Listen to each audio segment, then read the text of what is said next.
আসসালামু আলাইকুম, আশা করি সবাই ভালো আছেন। আজকে চলে আসছি গরুর গোস্ত নিতে। যেহেতু গরুর গোস্ত, এটার মধ্যে একটু গরুর গোস্ত দিচ্ছে।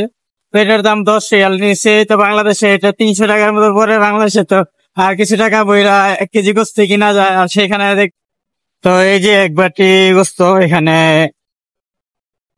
আমি বাসায় যায় দেখাবো বের করে। সো এখানে দেখতেই পাচ্ছেন এই বাটির মধ্যে বেশি কিছু না, কয়েক টুকরা, 5-6 টুকরার মতো হইব। এখানে 10 রিয়াল মানে 300 টাকার উপরে পড়ে। সো এখন আমি খাবো। এটাই দুপুর, আজকে রান্না করা হয় নাই, কারণ রাত্রে কালকে একটু অসুস্থ ছিলাম, তাই রান্না করি নাই। তাই এই জন্য হোটেল থেকে যে কিনে আনছি তরকারি, ভাত ছিল, ভাত রানতে হয় নাই, কিন্তু তরকারিটা কিনে আনতে হয়েছে। তো এইভাবে প্রবাস জীবন শেষ করতে হয়, খাইতেও হয়, আবার নাও খায় থাকি, এইভাবেই থাকি।